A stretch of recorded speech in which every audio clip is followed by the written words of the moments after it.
নমস্কার বন্ধুরা, আজকে সুপ্রিম কোর্টের রায়ে টেট পাস করতেই হবে 3 লক্ষ কর্মরত শিক্ষককে। হ্যাঁ বন্ধুরা, এমনই চাঞ্চল্যকর রায় গোটা দেশের শিক্ষিত মহলকে আলোড়িত করে তুলেছে, চিন্তিত করে তুলেছে।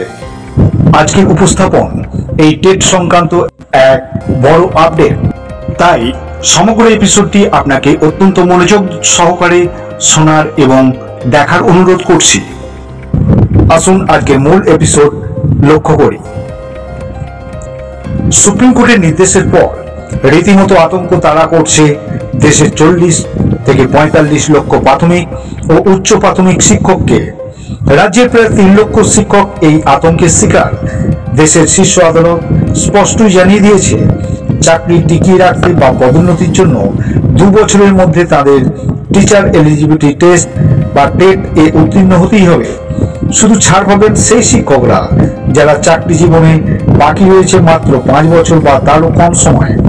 এখন সকলের মুখে একটাই প্রশ্ন, এই নির্দেশের প্রভাব কাদের উপর পড়তে পারে? আসুন দেখে নিই। গত 1 সেপ্টেম্বর বিচারপতি দীপঙ্কর দত্ত ও বিচারপতি মনমোহনের ডিভিশন বেঞ্চ এই নির্দেশ দিয়েছে। তারপরে দেশ জুড়ে কর্মরত প্রাথমিক ও উচ্চ প্রাথমিক শিক্ষকের মধ্যে ক্ষোভ ও আতঙ্কের পরিবেশ তৈরি হয়েছে।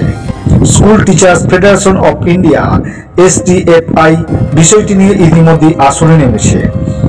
রাইট টু এডুকেশন আইনে 23 নম্বর ধারা সংশোধনের দাবি তুলেছে তারা। এই দাবিতে প্রধানমন্ত্রী নরেন্দ্র মোদী ও শিক্ষামন্ত্রী ধর্মেন্দ্র প্রধানের কাছে স্মারকলিপিও জমা দিয়েছে তারা। উত্তরপ্রদেশের মুখ্যমন্ত্রী যোগী আদিত্যনাথ তাদের বুনিয়াদী শিক্ষা পর্ষদকে সুপ্রিম কোর্টে রিভিশন পিটিশন দাখিলের নির্দেশ দিয়েছে। তামিলনাড়ু এবং কেরলেও এই নিয়ে আইনি লড়াইয়ের পথে হাঁটছে বলে খবর। এখন প্রশ্ন হলো, এহেন পদক্ষেপে রাজ্যে কি প্রভাব পড়তে পারে? উত্তরেই বলা যায়, যদিও বিকাশ ভবনের তরফে প্রাথমিক শিক্ষক পর্ষদের কাছে এ সংক্রান্ত কোনো নির্দেশ আসেনি, তবে TMCPর পাশাপাশি বিষয়টি নিয়ে সোচ্চার হয়েছেন তৃণমূলের প্রাথমিক শিক্ষক সমিতির সভাপতি অশোক রুদ্র। তিনি মুখ্যমন্ত্রীর দপ্তরে এবং বিকাশ ভবনের শিক্ষামন্ত্রীর দপ্তরকে বিষয়টি জানিয়ে চিঠি দিয়েছে শুক্রবার। তিনি বলেন, শিক্ষণের কেন্দ্রীয় নিয়ামক সংস্থা NCT কখনোই বলেনি 2010 সালের আগে নিযুক্ত শিক্ষকদের টেট উত্তীর্ণ হতে হবে। কোন রাজ্য সরকারও এরকম কোনো নির্দেশ দেয়নি। শিক্ষার অধিকার আইন কার্যকর হয়েছিল 2010 সালে। তার আগে নিযুক্ত শিক্ষকদের কেন টেট আওতায় আনা হবে? প্রসঙ্গত, শিক্ষার অধিকার আইনের প্রাথমিক ও উচ্চ প্রাথমিকের শিক্ষকতায় চাকরির জন্য টেট উত্তীর্ণ হওয়াকে আবশ্যিক শর্ত করা হয়। এখন শিক্ষকদের একটাই প্রশ্ন, তাহলে কি পেশা অনুযায়ী নিয়মের ভেদাভেদ হচ্ছে? কলেজে অধ্যাপনার ক্ষেত্রে নেট সেট আবশ্যিক হওয়ার আগে নিযুক্ত কোনো অধ্যাপককে সেই পরীক্ষায় বসতে বাধ্য করেনি আদালত।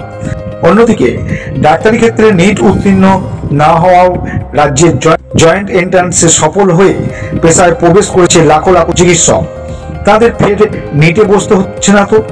তাহলে শুধু শিক্ষকদের ক্ষেত্রেই কেন এই টেট এ বসতে হবে? প্রশ্ন তুলেছে কর্মরত শিক্ষকরাও। আসরে নেমেছে এক সময়ের PTTI নেতা, বর্তমান BJP অনুমোদিত একটি প্রাথমিক শিক্ষক সংগঠনের সভাপতি পিন্টু পারুইও। তিনি বলেন, সুপ্রিম কোর্টের বিচারপতি দীপঙ্কর দত্ত যখন আইনজীবী ছিলেন, তখন কলকাতা হাইকোর্টের বিচারপতি SS নির্জরের রায়ের রাজ্যে 128টি PTTI এবং 22টি B.Ed কলেজকে অবৈধ বলে ঘোষণা করেছিলেন। সেই সময় প্রণব মুখোপাধ্যায়ের হস্তক্ষেপে হাজার হাজার ছাত্র সার্টিফিকেটের বৈধতা ফিরে পান এবং পরবর্তী সময়ে চাকরি নিশ্চিত করেন। দলমত নির্বিশেষে এবারও এই পথে এগাতে হবে বলে মনে হচ্ছে। হ্যাঁ বন্ধুরা, আজকে গোটা ভারতবর্ষের এক উত্তেজক পরিস্থিতিতে প্রায় একটা অসাংবিধানিক মতামত পোষণ করেছেন সুপ্রিম কোর্টের বিচারপতি, যার পরিপ্রেক্ষিতে লাখো লাখো কর্মরত শিক্ষকরা আতঙ্কের শিকার হচ্ছে।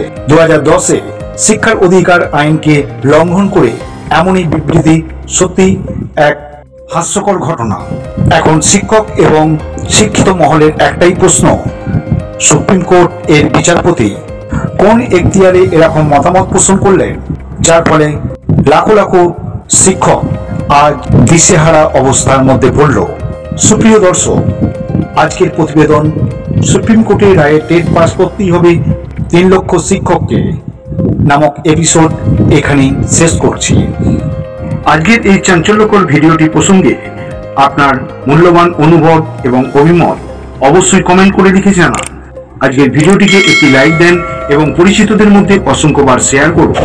সর্বোপরি আপনি যদি আমাদের চ্যানেল আইকনিক বাংলায় একেবারে নতুন হয়ে থাকেন তাহলে অবশ্যই চ্যানেলটিকে সাবস্ক্রাইব করে রাখুন, কারণ এরকম নিত্য নতুন এবং আপডেট ভিডিও সর্বপ্রথম আপনার কাছে উপস্থাপিত হবে। আমাদের আবার দেখা হচ্ছে পরবর্তী একটি নতুন এপিসোডে। ততক্ষণ সঙ্গে থাকুন। ধন্যবাদ।